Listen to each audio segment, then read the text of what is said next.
Hey friends, welcome back. Today is part 2 of the Q&A that I started yesterday. So if you have not watched that video, go check it out. I answered about 16 questions that I got on Instagram over there. So today is part 2 because I got so many questions and I always want to try to answer all of the questions I receive. So we're going to jump right in and I'm just going to get going with these questions.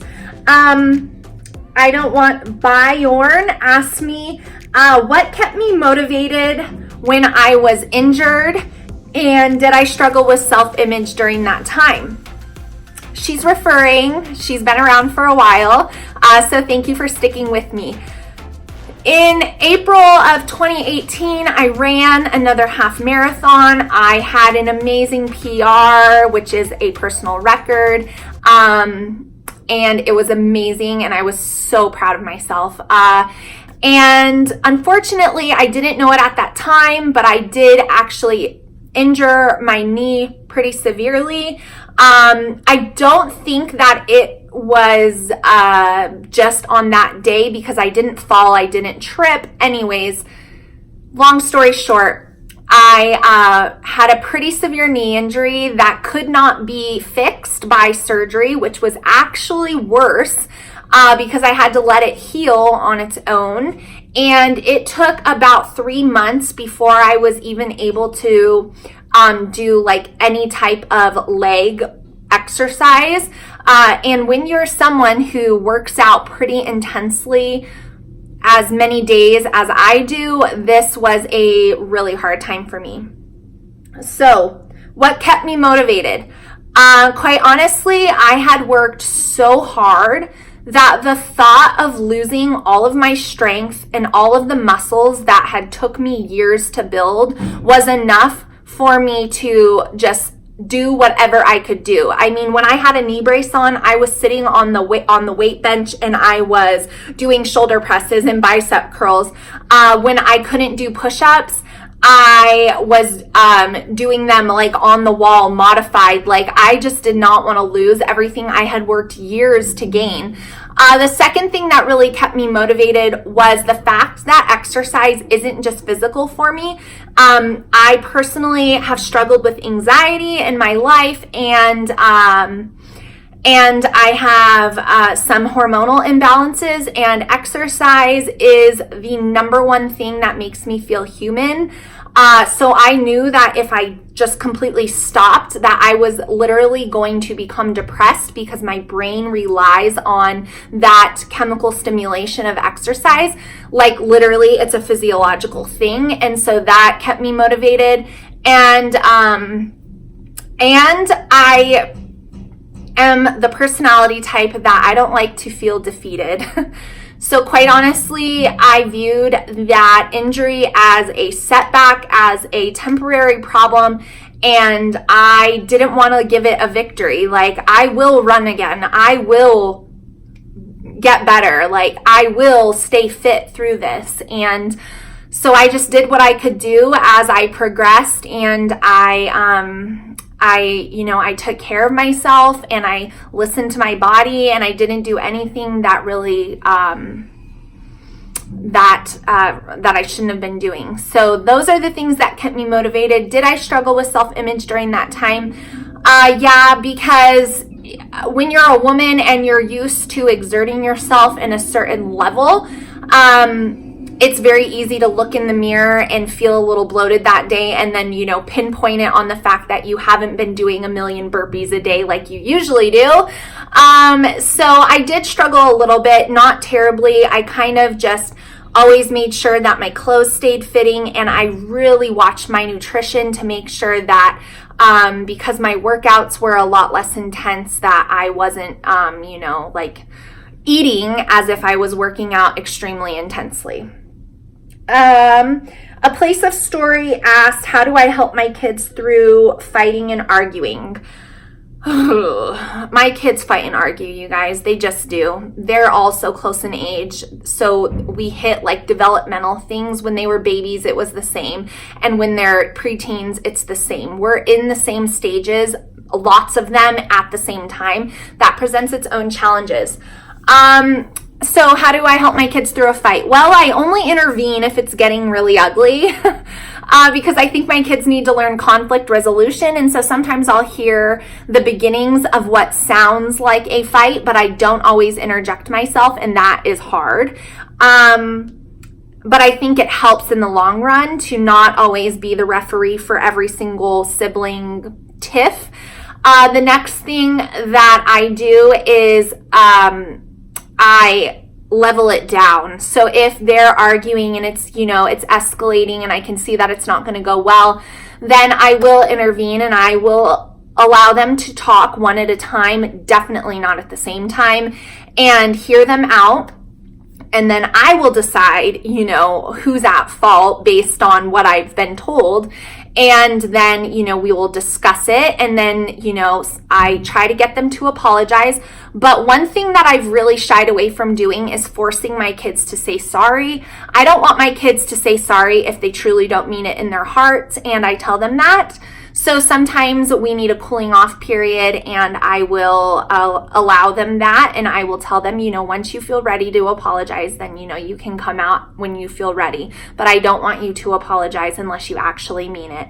And so those are kind of like the ways that I handle sibling arguing. And then, of course, we spend all day, every day together. They're bound to get annoyed with one another. They are humans, sinful humans, and so sometimes we just got to separate them. That's it.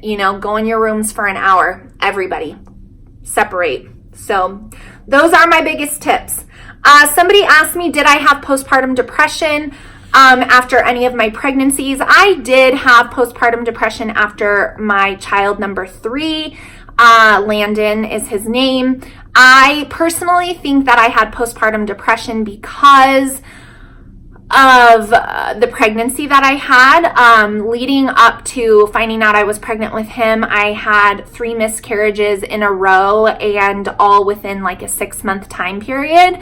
So it was a very dark time in my life, and I was completely and utterly terrified that something was going to happen to him in utero. So my whole pregnancy, I was so anxious. I think I could have really benefited from some type of medication, but I just didn't know about it. I didn't know to ask it, and I kind of kept it hidden, if I'm being honest.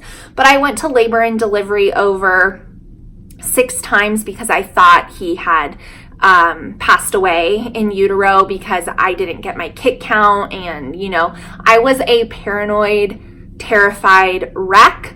That was also there was just a lot of stressful things going on at that time. So once he was born and all of that kind of settled in, and when he was born, I had like a 3-year-old and a 2-year-old. So it was just really hard. My husband was on graveyard shift. I just think it was like the perfect storm. Thankfully, I did recognize that I was feeling unlike myself, and I did bring it up to my doctor, and he told me some things to go ahead and try, since I had never really struggled with depression before. But he told me, I think I had like a 2-week follow-up. Thankfully, the suggestions that he made did help, and I was able to work through it and get past it pretty quickly there. But I would say it took me until he was around like 8 months old before I was feeling like myself again. Megan EWI asked me, would I ever consider going vegan?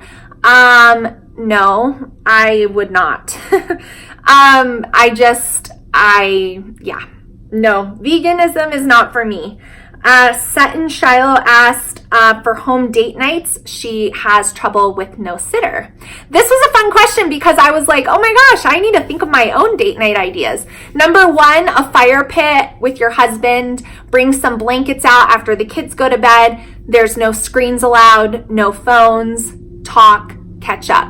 That's idea number 1. Idea number 2, super cheesy, super easy. Rent a movie.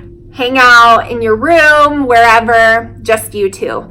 Date night idea number 3, use a meal service like Home Chef to get you something that you ordinarily would not have cook dinner together after the kids go to bed, try a recipe, cook together, talk together, set a nice table, light a candle, eat your meal together. That's probably going to be something a little more out of the box than you would normally do.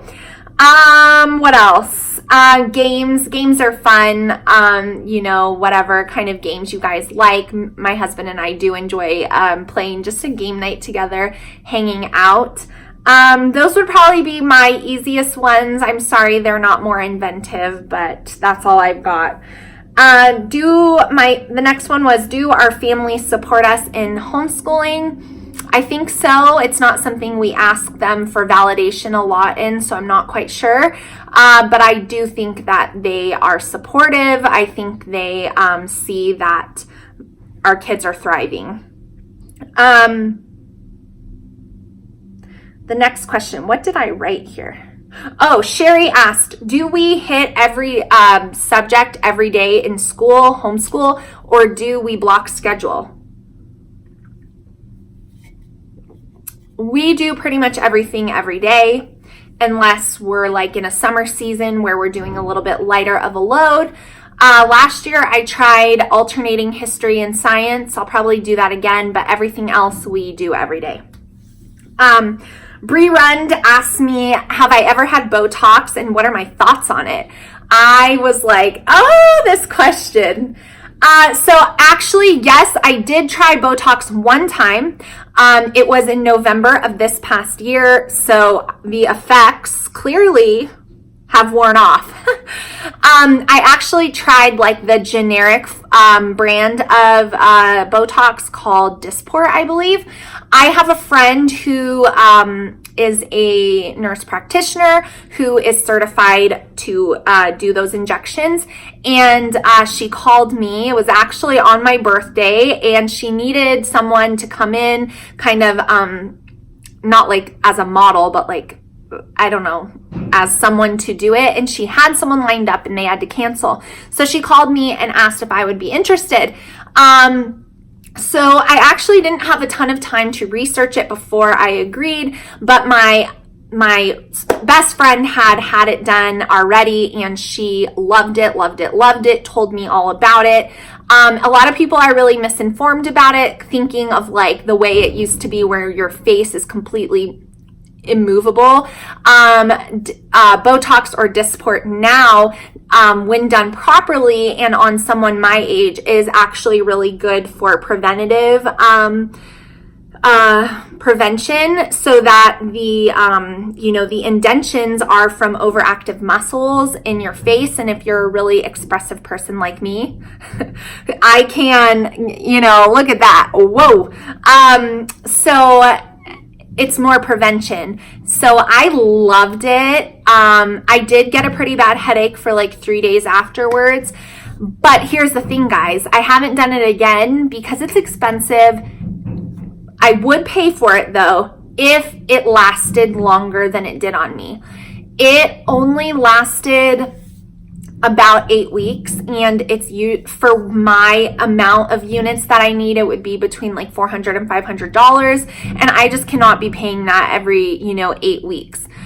So I did love it. It just smoothed a few things out. She did a really good job over here with the crow's feet, and it just naturally kind of lifted my brow and made me look a little more awake. So I really did love it, but the price tag. But that's the only thing I've ever done. People always make comments about my lips. My lips are natural, completely natural. I've never injected, done anything. I've never had any other plastic surgery except a little Dysport up here, but it's all gone now, sadly. R. Simpson 427 asked, what does my foot tattoo mean? Many of you probably don't even know that I have a foot tattoo. And I would show you, but that would probably be pretty awkward, but I actually don't care. So there's my foot tattoo. It's 3 Chinese characters. It says love, happiness, and strength. I did that when I turned 18 in Newport Beach, because I could. And I'm really thankful that of all the tattoos that were pretty popular at that time, like dolphins on your ankles and like Tweety Bird on your shoulder, or like the Pamela Anderson barbed wire around your bicep. I'm really glad that that's the one I decided to go with, or like the tribal sun like on your lower back. It could have been a lot worse. So would I do it again? No. Do I regret it? Not really. It's on my foot. Like, I can cover it up. Did it hurt? No. So yeah, that's my foot story. Amanda Yandel asked, are protein bars okay to have for weight loss? Yes, as long as you're treating them as like a meal of types. You don't want to have a protein bar and like a full lunch, because weight loss just comes down to a calorie deficit, and protein bars are really great for getting your protein intake up for a lower calorie option. So yeah, eat your protein bars. Somebody else, I don't know how to pronounce this screen name, asked, what are my top 3 breakfasts? Top 3, egg whites and eggs, on many of different things, like sweet potatoes baked, on toast, like a Dave's Killer Bread slice of toast. Avocado toast is another one that I love, with an egg or without an egg. And then I do like a protein oatmeal. Those are 9 times out of 10 if I'm having one of those things for breakfast. And the last question is from Free Range Life. She said, do my kids get screen time daily? No, they do not. In the summer, we're definitely a little bit more relaxed. They like to watch some Netflix in the morning. Totally fine with that. During the busier fall months, we definitely don't do screen time every day. I don't count their math. That's an online program, but we're just super busy and we do not have time, quite honestly, for screens. So no, they do not get screen time daily. So thank you guys so much for watching this Q&A. This was part 2. I know it was long, but I really value you guys and thank you for all of your questions. So I want to make sure I always answer them. If you have any more questions for me, drop them down below, and if you didn't watch part 1, go watch the other one so you can make sure that you heard all of the answers to all of the questions. Thank you guys for hanging out with me. I hope you have a great day, and I will see you next time. Bye!